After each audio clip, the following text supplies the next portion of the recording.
नमस्कार साथियों, future classes YouTube channel पर आप सभी का स्वागत है। आज जो डिस्कशन करेंगे वो ऑफिसर एकेडमी टीम के द्वारा लिखित पुस्तक NCERT 360 डिग्री क्लास 6 to 12 भारतीय राज्य व्यवस्था। तो इसी बुक से कक्षा 9 का अध्याय 2 का डिस्कशन करेंगे, जो सभी एग्जाम के लिए बहुत ही इम्पोर्टेंट है। और जो भी साथी GK GS और करंट अफेयर्स का क्विज करना चाहते हैं वो सभी साथी टेलीग्राम ग्रुप से जुड़ जाइए। टेलीग्राम ग्रुप का लिंक कमेंट बॉक्स में रहेगा, वहाँ से जो है कि जुड़ जाइए। तो चलिए आज का जो है कि सेशन स्टार्ट करते हैं। आज जो करेंगे वो अध्याय 2 कक्षा 9 की पुस्तक का अध्याय 2 से जो है करेंगे। अध्याय 2 का नाम क्या है? संविधान निर्माण। अध्याय 2 का नाम क्या है? संविधान निर्माण। तो चलिए स्टार्ट करते हैं। कह रहा है कि मैंने गोरों के प्रभुत्व के खिलाफ संघर्ष किया और मैंने ही अश्वेतों के प्रभुत्व का विरोध किया। यह प्रमुख कथन निम्न में से किसका था? तो किसका था? नेल्सन मंडेला जी का था। किसका था? नेल्सन मंडेला जी का। ठीक है, इसका जो है कि डिस्कशन दिया हुआ है NCERT बुक के पेज नंबर 21 में कि मैंने गोरों के प्रभुत्व के खिलाफ संघर्ष किया और मैंने ही अश्वेत के प्रभुत्व का विरोध किया। मैंने एक ऐसे लोकतांत्रिक और स्वतंत्र समाज की कामना की जिसमें सभी लोग पूरे मेल जोल के साथ रहे और सबको समान अवसर उपलब्ध हो। नेक्स्ट क्वेश्चन है कि नेल्सन मंडेला पर दक्षिण अफ्रीका के गोरों की सरकार कब देश में रंग भेद से चलने वाली शासन व्यवस्था का विरोध करने के लिए आजीवन कारावास की सजा दी थी? तो कब दिया था? 1964 में। कब दिया था? 1964 में। अब इसका डिस्कशन देख लेते हैं। डिस्कशन में दिया हुआ है कि यह नेल्सन मंडेला का कथन है कि जिन पर दक्षिण अफ्रीका की गोरों की सरकार ने देशद्रोह का मुकदमा चलाया था, उन्हें और 7 अन्य नेताओं को 1964 में देश में रंग भेद से चलने वाली शासन व्यवस्था का विरोध करने के लिए आजीवन कारावास की सजा दी गई थी। यानी नेल्सन मंडेला जी के साथ साथ 7 अन्य नेताओं को भी 1964 में जो है आजीवन कारावास का सजा दिया गया था। अब नेक्स्ट क्वेश्चन है 3। इसमें कह रहा है कि निम्नलिखित में से कौन कथन अश्वेत के लिए सत्य है? कौन सा कथन जो है कि अश्वेत के लिए सत्य है? तो पहला कथन है कि दक्षिण अफ्रीका के स्थानीय लोगों की चमड़ी का रंग काला होता था। तो ये कथन क्या है कि सही है। ठीक है। नेक्स्ट कथन है कि रंग भेद की शासकीय नीति अश्वेत के लिए खास तौर से दमनकारी थी। तो ये भी कथन सही है। तीसरा कथन है कि आबादी में उनका हिस्सा 3/4 है और उन्हें अश्वेत कहा जाता था। इन्हें वोट डालने का अधिकार भी नहीं था। तो ये भी कथन जो है कि सही है। तो हमारा आंसर क्या हो जाएगा? उपर्युक्त में से सभी। अब डिस्कशन में दिया हुआ है कि दक्षिण अफ्रीका के स्थानीय लोगों की चमड़ी का रंग काला होता है, आबादी में उनका हिस्सा 3/4 है और उन्हें श्वेत कहा जाता था। श्वेत और अश्वेत के अलावा वहाँ मिश्रित नस्ल जिन्हें रंगीन चमड़ी वाला कहा जाता था। भारत से गए लोग भी थे। गोरे शासक गोरों के अलावा से सब को छोटा और नीचा मानते थे। इन्हें वोट डालने का अधिकार भी नहीं था। रंग भेद की शासकीय नीति अश्वेतों के लिए खास तौर से दमनकारी थी। उन्हें गोरों की बस्तियों में रहने बसने की इजाज़त तक भी नहीं था। अब नेक्स्ट क्वेश्चन है 4। इसमें कह रहा है कि नेल्सन मंडेला के संदर्भ में निम्नलिखित में से कौन सा कथन जो है कि सत्य है? पहला कथन है कि नेल्सन मंडेला को 30 वर्ष तक जेल में कैद रखा गया था। तो 30 वर्ष नहीं रखा गया था, 28 वर्ष तक रखा गया था। तो ये कथन क्या है? गलत है। दूसरा कथन है कि नेल्सन मंडेला को दक्षिण अफ्रीका की सबसे भयावह जेल, जिसका नाम क्या है? रोबेनो द्वीप में कैद रखा था। कहाँ रखा था? रोबेनो द्वीप में कैद रखा था। तो ये कथन जो है कि सही है। तो हमारा आंसर क्या हो जाएगा? केवल 2। नेक्स्ट क्वेश्चन है 5। इसमें कह रहा है कि खाली स्थान से ही अश्वेत, रंगीन चमड़ी वाले और भारतीय मूल के लोगों ने रंगभेद प्रणाली के खिलाफ संघर्ष किया था। तो इसे कब से किया था? तो 1950 से। कब से किया था? 1950 से। तो ये खाली स्थान में क्या आ जाएगा? 1950। कह रहा है 1950 से ही अश्वेत, रंगीन चमड़ी वाले और भारतीय मूल के लोगों ने रंगभेद प्रणाली के खिलाफ संघर्ष किया। उन्होंने विरोध प्रदर्शन किए और हड़तालें आयोजित की। अब नेक्स्ट क्वेश्चन है 6। इसमें कह रहा है कि दक्षिण अफ्रीका ने कब मध्यरात्रि को गणराज्य का नया झंडा लहराया और दुनिया का एक नया लोकतांत्रिक देश बनाया? तो कब बनाया? तो ये 26 अप्रैल 1994 को। कब बनाया? 26 अप्रैल 1994 को। डिस्कशन में दिया हुआ है कि 28 वर्ष तक जेल में कैद रखने के बाद नेल्सन मंडेला को आज़ाद कर दिया गया, यानी नेल्सन मंडेला को 28 वर्ष जो है कि जेल में रखा। आखिरकार 26 अप्रैल 1994 की मध्यरात्रि को दक्षिण अफ्रीका गणराज्य का नया झंडा लहराया और दुनिया का एक नया लोकतांत्रिक देश बन गया। कब बना? तो जो है 1994 को, 26 अप्रैल 1994 को रंगभेद वाली शासन व्यवस्था समाप्त हुई और सभी नस्ल के लोगों की मिलीजुली सरकार के गठन का रास्ता खुला। अब नेक्स्ट क्वेश्चन है 7। इसमें कह रहा है कि निम्नलिखित में से कौन देश अपने को इंद्रधनुषी देश कहलाता है? तो अपने को इंद्रधनुषी देश कौन कहलाता है? दक्षिण अफ्रीका। दक्षिण अफ्रीका अपने को इंद्रधनुषी देश कौन कहलाता है? दक्षिण अफ्रीका। अब इसका डिस्कशन देख लेते हैं। डिस्कशन में दिया हुआ है कि आज का दक्षिण अफ्रीका, यह तस्वीर आज के दक्षिण अफ्रीका की सोच को उजागर करती है। आज का दक्षिण अफ्रीका खुद को इंद्रधनुषी देश कहलाता है। आज का जो दक्षिण अफ्रीका है खुद को क्या कहलाता है? इंद्रधनुषी देश। अब नेक्स्ट क्वेश्चन है, इसमें कह रहा है कि निम्नलिखित में से कौन सा कथन जो है कि सत्य है? तो पहला कथन दिया हुआ है कि दक्षिण अफ्रीका का संविधान इतिहास और भविष्य दोनों की बात करता है। तो ये कथन क्या है कि सही है। दूसरा कथन है कि दक्षिण अफ्रीका संविधान ने दुनिया भर के लोकतांत्रिक लोग प्रेरणा लेते हैं। तो ये भी कथन जो है कि सही है। तो हमको सत्य कथन ढूंढना था, तो ए और बी दोनों सत्य हैं। ठीक है, अब चलिए डिस्कशन देख लेते हैं। इसका डिस्कशन जो है कि पेज नंबर जो है कि 23 में दिया हुआ है कि दक्षिण अफ्रीकी संविधान ने दुनिया भर के लोकतांत्रिक लोग प्रेरणा लेते हैं। 1994 तक जिस देश की दुनिया भर में अलोकतांत्रिक तौर तरीक़ों के लिए निंदा की जाती थी, आज उसे लोकतंत्र के मॉडल के रूप में देखा जाता है। यह काम दक्षिण अफ्रीका लोगों द्वारा साथ रहने, साथ काम करने से दृढ़ निश्चय और पुराने कड़वे अनुभव को आगे के इंद्रधनुषी समाज बनाने में एक सबक के रूप में प्रयोग करने की समझदारी दिखाने के कारण संभव हुआ है। एक बार फिर मंडेला के शब्दों में ही बातें समझे। दक्षिण अफ्रीका का संविधान इतिहास और भविष्य दोनों की बात करता है। एक तरफ तो यह एक पवित्र समझौता है कि दक्षिण अफ्रीका के रूप में हम एक दूसरे से यह वायदा करते हैं कि हमें अपने रंगभेदी, क्रूर और दमनकारी इतिहास को फिर से दोहराने की अनुमति नहीं देंगे। अब नेक्स्ट क्वेश्चन है 9।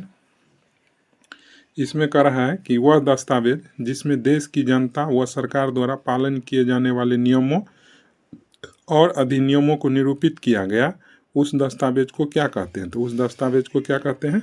संविधान कहते हैं। क्या कहते हैं? संविधान कहते हैं। कह रहा है कि संविधान लिखित नियमों की ऐसी किताब है जिसे किसी देश में रहने वाले सभी लोग सामूहिक रूप से मानते हैं। मतलब कहने का तात्पर्य ये हुआ कि संविधान जो है ऐसा लिखित नियम है, ऐसा किताब है जिसे देश में रहने वाले सभी लोग को सामूहिक रूप से मानना पड़ता है। संविधान सर्वोच्च कानून है जिसे किसी क्षेत्र में रहने वाले लोग, जिन्हें नागरिक कहा जाता है, के बीच के आपसी संबंध तय होने के साथ साथ लोगों और सरकार के बीच संबंध भी तय होते हैं। अब नेक्स्ट क्वेश्चन है 10। इसमें कह रहा है संविधान से क्या तात्पर्य है? संविधान से क्या तात्पर्य है? तो इसमें कह रहा है कि संविधान लिखित नियमों की ऐसी किताबें हैं जिसे देश में रहने वाले सभी लोगों को सामूहिक रूप से मानते हैं। तो ये कथन क्या है? सही है। दूसरा कथन है कि संविधान सर्वोच्च कानून है जिसे किसी क्षेत्र में रहने वाले लोगों के बीच के आपसी संबंध तय होने के साथ साथ लोगों और सरकार के बीच संबंध भी तय होते हैं। तो ये भी कथन सही है। तो आंसर क्या हो जाएगा? उपरोक्त में से दोनों। अब नेक्स्ट क्वेश्चन है 11। इसमें कह रहा है कौन सा कथन सत्य है? पहला कथन है जिन देशों में संविधान है वे सभी जरूरी है कि लोकतांत्रिक शासन वाले ही देश होंगे।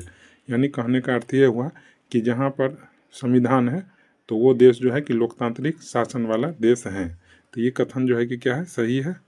दूसरा कथन है लेकिन जिस देश में लोकतांत्रिक शासन व्यवस्था होगा उस देश में संविधान होना क्या है? जरूरी है। तो ये भी कथन सही है। तो हमको ढूंढना था कौन सा कथन सत्य है। तो ए और दो दोनों सही है। ठीक है। डिस्कशन में दिया हुआ है कि जिन देश में संविधान है वे सभी लोकतांत्रिक शासन वाले हो, यह जरूरी नहीं, लेकिन जिन देशों में लोकतांत्रिक शासन है वहाँ संविधान होना जरूरी है।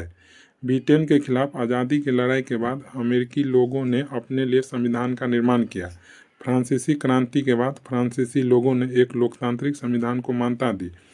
इसके बाद ये चलन हो गया कि हर लोकतांत्रिक शासन व्यवस्था में क्या होगा, एक लिखित संविधान होगा। यानी जहाँ जहाँ लोकतांत्रिक शासन व्यवस्था है वहाँ वहाँ क्या है, एक संविधान है। अब नेक्स्ट क्वेश्चन है 12। इसमें कह रहा है कि संविधान निम्नलिखित में से कौन काम नहीं करता है। तो पहला कथन है कि यह साथ रहे विभिन्न तरह के लोगों के बीच जरूरी भरोसा और सहयोग विकसित करता है, तो ये कथन सही है। दूसरा कथन है यह स्पष्ट करता है कि सरकार का गठन कैसे होगा और किससे फैसले लेने का अधिकार होगा, तो ये भी कथन जो है कि सही है। तीसरा कथन है कि यह सरकार के अधिकारों की सीमा तय करता है और हमें बताता है कि नागरिकों को क्या अधिकार है, ये भी कथन सही है। चौथा कथन है यह अच्छे समाज के गठन के लिए किसी खास समुदाय और संभ्रांत लोगों की आकांक्षाओं को व्यक्त करता है, तो ऐसा नहीं है, ये खास लोगों के लिए नहीं होता है। तो हमको कह रहा था कि कौन संविधान की में काम नहीं करता है, तो मतलब जो है कि डी ऑप्शन जो है कि नहीं करता है, ठीक है।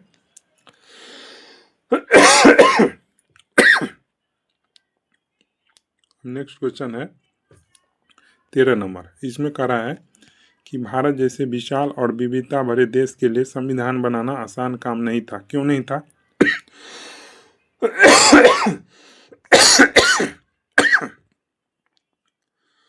कह रहा है कि भारत जैसे विशाल और विविधता भरे देश के लिए संविधान बनाना आसान काम नहीं था, क्यों नहीं था, तो उसको सही कथन को जो है कि हमको चूज करना है। तो कह रहा है पहला कथन, देश में धर्म के आधार पर हुए बंटवारा की विभीषिका झेली थी। भारत और पाकिस्तान के लोगों के लिए बंटवारा भारी बर्बादी और दहलाने वाला अनुभव था, तो ये कथन क्या है कि सही है।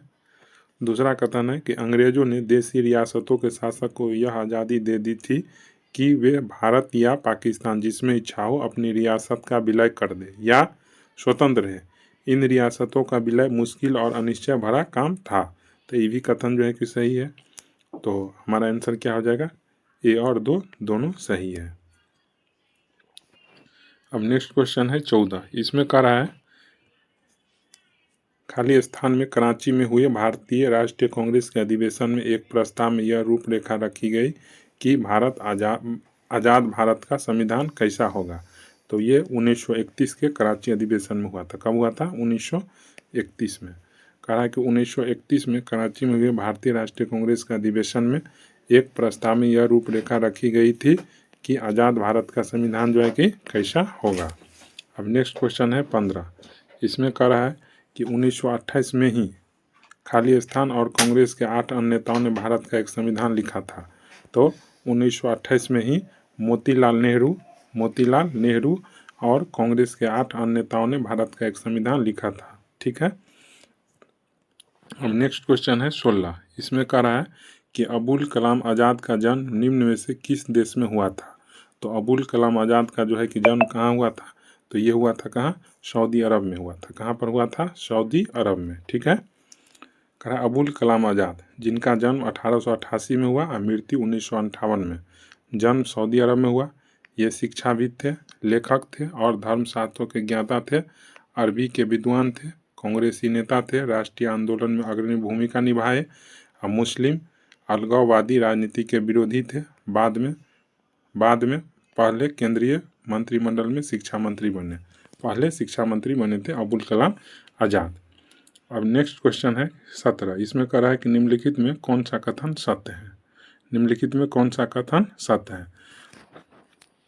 पहला कथन में दिया हुआ है कि टीटी कृष्णामाचारी पूर्व वित्त मंत्री का जन्म केरल में हुआ था, तो ये जो है कि गलत है, ठीक है। राजेंद्र प्रसाद 4 बार कांग्रेस के अध्यक्ष नियुक्त हुए थे, ये भी गलत है। जयपाल सिंह भारतीय हॉकी टीम के पहले कप्तान थे, तो ये कथन क्या है, सही है। एच.सी. मुखर्जी के बाद में तमिलनाडु का राज्यपाल भी बनाया गया था, तो ये भी गलत है। अब चलिए इसका डिस्कशन देख लेते हैं। डिस्कशन में दिया हुआ है टीटी कृष्णाचार्य जिनका जन्म 1899 में हुआ था, मृत्यु 1974 में। इनका जन्म तमिलनाडु में हुआ था। प्रारूप कमेटी के ये सदस्य थे। उद्यमी और कांग्रेस नेता थे। बाद में जो है कि केंद्रीय मंत्रिमंडल में वित्त मंत्री बने थे। राजेंद्र प्रसाद, इनका जन्म 1884 में हुआ, मृत्यु 1963 में। इनका जन्म बिहार में हुआ था। ये संविधान सभा के अध्यक्ष थे, वकील और चंपारण सत्याग्रह के प्रमुख भागीदार थे। ये कितने बार कांग्रेस के अध्यक्ष बने? तो 3 बार ये कांग्रेस का अध्यक्ष बने और बाद में जो है कि भारत के प्रथम राष्ट्रपति भी बने थे। जयपाल सिंह, इनका जन्म 1903 में हुआ था, मृत्यु 1970 में। और इनका जन्म हुआ था कहाँ? झारखंड में हुआ था। ये खिलाड़ी और शिक्षाविद थे और भारतीय हॉकी टीम के ये पहले कप्तान बने थे। कौन? जयपाल सिंह। और आदिवासी महासभा के संस्थापक अध्यक्ष, कप्तान के बारे में बताएंगे। आदिवासी महासभा के संस्थापक अध्यक्ष थे, बाद में झारखंड पार्टी के संस्थापक बने। और नेक्स्ट है कि एस.सी. सुखानी, इनका जन्म जो है कि 1887 में हुआ था, मृत्यु 1966 में। इनका जन्म सुखानी का बंगाल में हुआ था। इस संविधान सभा के क्या थे? उपाध्यक्ष थे। प्रसिद्ध लेखक और शिक्षाविद थे, कांग्रेसी नेता भी थे, ऑल इंडिया बंगाल विधानसभा के सदस्य थे। बाद में जो है ये बंगाल के क्या बने? राज्यपाल बने थे। अब नेक्स्ट क्वेश्चन है 18। इसमें कह रहा है कि निम्नलिखित में से कौन केंद्रीय समाज कल्याण बोर्ड की संस्थापक का अध्यक्ष थी? तो कौन थी? तो जी दुर्गाबाई देशमुख। कौन थी? जी दुर्गाबाई देशमुख। जी दुर्गाबाई देशमुख, इनका जन्म 1909 में हुआ था, मृत्यु 1981 में। और जन्म आंध्र प्रदेश में हुआ था। ये वकील और महिला थी, मुक्ति कार्यकर्ता का। आंध्र महिला सभा की क्या थी? संस्थापक थी और कांग्रेस के सक्रिय नेता। केंद्रीय समाज कल्याण बोर्ड के संस्थापक का ये अध्यक्ष थे। अब नेक्स्ट क्वेश्चन है 19। इसमें कह रहा है कि चुने गए जनप्रतिनिधियों की जो सभा संविधान नामक विशाल दस्तावेज को लिखने काम करती है उसे क्या कहते हैं? तो उसको क्या बोलते हैं? संविधान बोलते हैं। क्या बोलते हैं? संविधान बोलते हैं।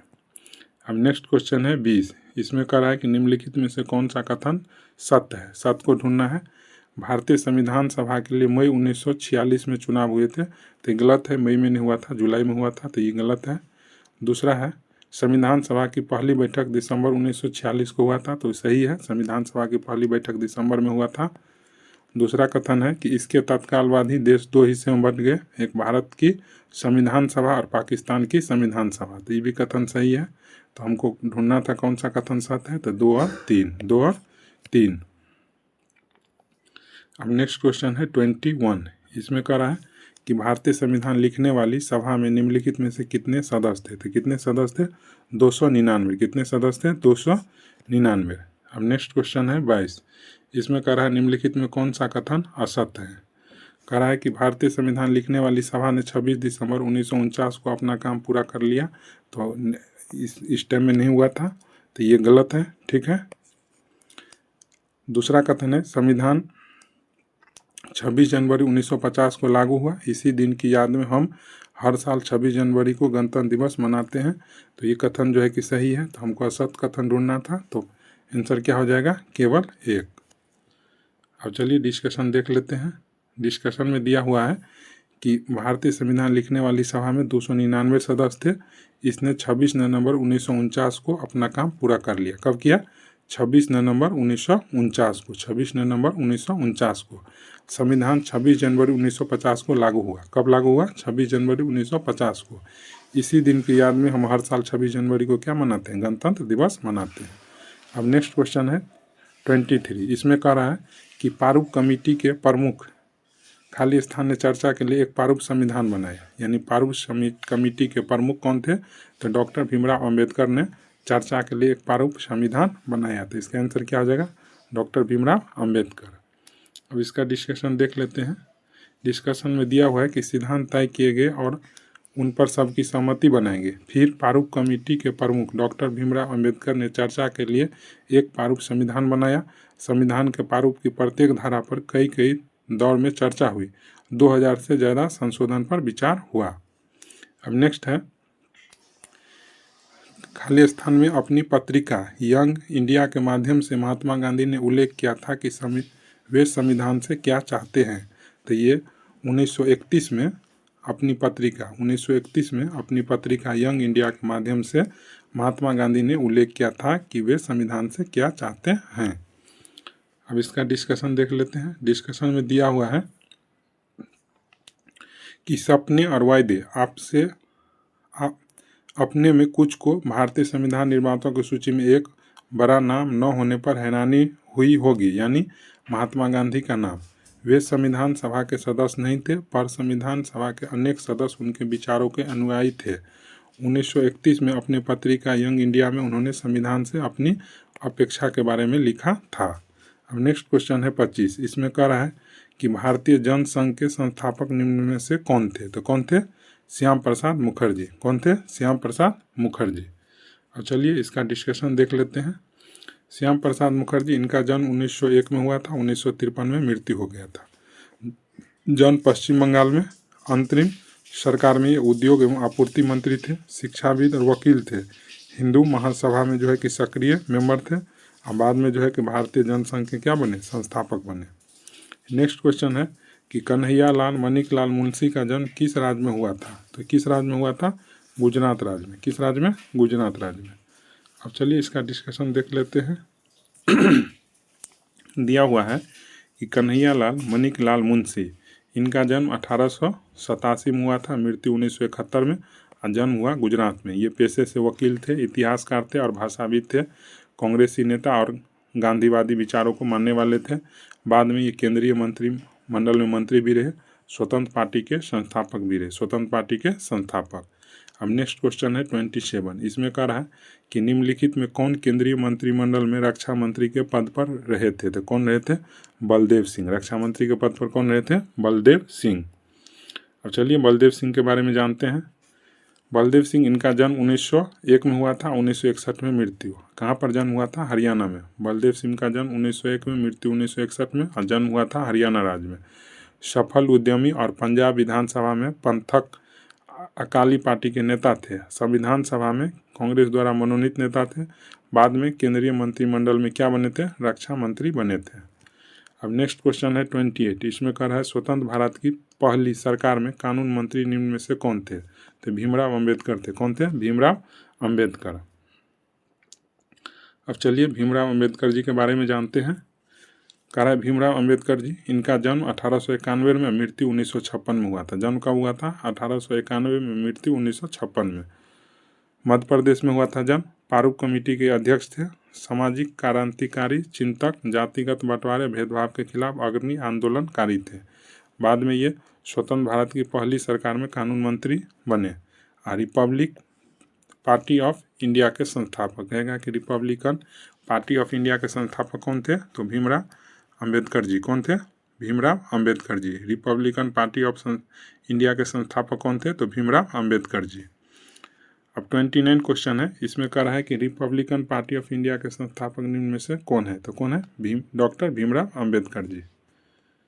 अब नेक्स्ट क्वेश्चन है 30। इसमें कह रहे हैं निम्न में से भारत के प्रथम प्रधानमंत्री कौन थे? तो प्रथम प्रधानमंत्री कौन थे? पंडित जवाहरलाल नेहरू। पंडित जवाहरलाल नेहरू। अब इसके बारे में देख लेते हैं। तो इनका जन्म 1889 में हुआ था, मृत्यु 1964 में। जन्म उत्तर प्रदेश में हुआ था। अरे अंतरिम सरकार के प्रधानमंत्री थे, वकील थे पेशे से और कांग्रेसी नेता थे। समाजवाद, लोकतंत्र और साम्राज्यवाद के विचारों पर चलने विरोध के पक्षधर में थे। किसके किसके पक्षधर में? समाजवाद, लोकतंत्र और साम्राज्यवाद विरोध के पक्षधर थे। बाद में भारत के प्रथम प्रधानमंत्री बने। नेक्स्ट क्वेश्चन है 31। इसमें कह रहा है कि सोमनाथ लाहिरी का जन्म निम्न में से कहाँ हुआ था? तो कहाँ पर हुआ था? पश्चिम बंगाल में। कहाँ पर हुआ था? पश्चिम बंगाल में। नेक्स्ट क्वेश्चन है 32। इसमें कह रहा है भारत देश कब आज़ाद हुआ था? तो 15 अगस्त 1947 को। कब हुआ था? 15 अगस्त 1947 को। अब नेक्स्ट क्वेश्चन है 33। इसमें कह रहा है कि निम्नलिखित में से किसे संविधान की आत्मा माना गया? तो किसको माना गया? प्रस्तावना को। किसको माना गया? प्रस्तावना को। चलिए इसका डिस्कशन देख लेते हैं। कह रहा है कि संविधान की शुरुआत एक प्रस्तावना के साथ करते हैं। संविधान की शुरुआत किससे करते हैं? एक प्रस्तावना के साथ करते हैं। आइए हम अपने संविधान की प्रस्तावना को बहुत सावधानी से पढ़ें, उसमें आए प्रत्येक महत्वपूर्ण शब्द के मतलब को समझें। संविधान की प्रस्तावना लोकतंत्र पर एक खूबसूरत कविता सी लगती है। इसमें वह दर्शन शामिल है जिस पर पूरे संविधान का निर्माण हुआ है। यह दर्शन सरकार के किसी भी कानून और फैसले के मूल्यांकन और परीक्षण का मानक तय करता है। इसके सहारे परखा जा सकता है कि कौन कानून, कौन फैसला अच्छा या बुरा है। इसमें भारतीय संविधान की आत्मा बसती है, यानी प्रस्तावना में भारतीय संविधान की क्या है, आत्मा बसती है। नेक्स्ट क्वेश्चन है 34। इसमें कह रहा है कि भारतीय संविधान की प्रस्तावना में कौन सा शब्द यह दर्शाता है कि भारत किसी भी बाहरी नियंत्रण से मुक्त है। तो ये संपूर्ण प्रभुत्व संपन्न, संपूर्ण प्रभुत्व संपन्न। कह रहा है प्रभुत्व संपन्न लोगों को अपने से जुड़े हर मामले में फैसला करने का सर्वोच्च अधिकार है। कोई भी बाहरी शक्ति भारत की सरकार को आदेश नहीं दे सकती है। नेक्स्ट क्वेश्चन है 35। इसमें कह रहा है कि उद्देशिका में ऐसा आचरण करें कि हम एक परिवार के सदस्य हो। शब्दों का उद्देश्य किस मौलिक सिद्धांत को बढ़ावा देना है। तो किसको बढ़ावा देना है, बंधुता को। किसको, बंधुता को। कह रहा बंधुता हम सभी ऐसे आचरण करें जैसे कि हम एक परिवार के सदस्य हो। अब नेक्स्ट क्वेश्चन है 36। इसमें कह रहा है कि संविधान की प्रस्तावना के अनुसार निम्नलिखित में कौन सा क्रम सही है। तो कौन सा क्रम सही है, तो संप्रभुत्व, समाजवादी, पंथ निरपेक्ष, लोकतांत्रिक, गणराज। तो हमारा आंसर क्या हो जाएगा, बी। कह रहा है हम भारत के लोग भारत को एक संपूर्ण प्रभुत्व संपन्न, समाजवादी, पंथ निरपेक्ष, लोकतांत्रिक, गणराज्य बनाने के लिए उसके समस्त नागरिकों को सामाजिक, आर्थिक और राजनीतिक न्याय, विचार, अभिव्यक्ति, विश्वास, धर्म और उपासना की स्वतंत्रता देते हैं। अब नेक्स्ट क्वेश्चन है 37। इसमें कह रहा है कि निम्नलिखित में कौन सा शब्द हमारे संविधान की प्रस्तावना में उल्लेखित नहीं है। तो कौन नहीं है, साम्यवादी नहीं है, समाजवादी है, पंथ निरपेक्ष है, संप्रभुता है, लेकिन साम्यवादी जो है कि हमारे संविधान की प्रस्तावना में नहीं है। अब नेक्स्ट क्वेश्चन है 38। इसमें कह रहा है कि निम्नलिखित में से कौन भारतीय संविधान की प्रस्तावना का हिस्सा नहीं है। तो कौन नहीं है, संघवाद नहीं है। कौन नहीं है, संघवाद। अब नेक्स्ट क्वेश्चन है 39। इसमें कह रहा है कि संविधान 42वां संविधान संशोधन अधिनियम 1976 द्वारा प्रस्तावना में निम्नलिखित में कौन सा शब्द जोड़ा गया। तो कौन सा शब्द जोड़ा गया, समाजवादी, पंथ निरपेक्ष, अखंडता। ये सब जो है कि 42वां संविधान संशोधन अधिनियम 1976 के द्वारा हमारे प्रस्तावना में जोड़ा गया। तो आंसर क्या हो जाएगा, उपरोक्त में से सभी। अब नेक्स्ट क्वेश्चन है 40। इसमें कह रहा है समता से क्या तात्पर्य है। समता से क्या तात्पर्य है, तो समता से तात्पर्य है कानून के समक्ष केवल खास कुछ समुदाय के लोग समान है। तो ये ऐसा नहीं है। दूसरा कथन है कि कानून के समक्ष सिर्फ अमीर और संप्रभात परिवार के लोग समान है। तो ऐसा भी नहीं है।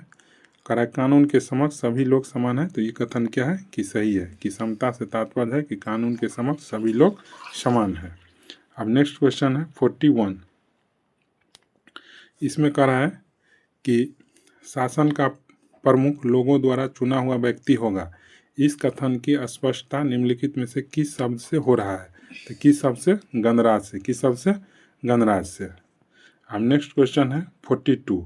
इसमें कह रहा है कि पंथ निरपेक्ष से आप क्या समझते हैं। पंथ निरपेक्ष से आप क्या समझते हैं। तो कह रहा है नागरिकों को किसी खास समुदाय के धर्म को मानने की पूरी स्वतंत्रता है। तो ऐसा नहीं है। दूसरा कथन है नागरिकों को किसी उच्च समुदाय के धर्म को मानने की पूरी स्वतंत्रता है। तो ऐसा भी नहीं है। तीसरा कथन है नागरिकों को किसी भी धर्म को मानने की पूरी स्वतंत्रता है। तो ये जो है कि सही है। पंथ निरपेक्ष का यही मतलब होता है कि नागरिकों को किसी भी धर्म को मानने की पूरी स्वतंत्रता है। डिस्कशन में दिया हुआ है कि पंथ निरपेक्ष नागरिकों को किसी भी धर्म को मानने की पूरी स्वतंत्रता है, लेकिन कोई धर्म आधिकारिक नहीं है। सरकार सभी धार्मिक मान्यताओं और आचरण को समान सम्मान देती है। अब नेक्स्ट क्वेश्चन है 43। इसमें कह रहा है कि निम्नलिखित में से कौन सा कथन असत्य है। असत्य कथन को जो है कि ढूंढना है। कह रहा है देश की सर्वोच्च विधायी संस्था द्वारा उस देश के संविधान में किए जाने वाले बदलाव को संविधान संशोधन कहते हैं। तो ये जो है कि कथन असत्य है। तो ये असत्य नहीं है, ये सही है। दूसरा कथन है किसी भी संविधान की तरह भारतीय संविधान भी वे नियम बताता है जिनके अनुसार शासकों का चुनाव किया जाएगा। तो ये भी सही है। संविधान नागरिकों को कुछ स्पष्ट अधिकार देकर सरकार के लिए लक्ष्मण रेखा तय कर देता है कि सरकार इससे आगे नहीं बढ़ सकती है। तो ये भी कथन सही है। तो हमको असत्य कथन ढूंढना था। तो इनमें से कोई नहीं। तो आंसर हमारा क्या हो जाएगा, उपर्युक्त में से कोई नहीं। ठीक है,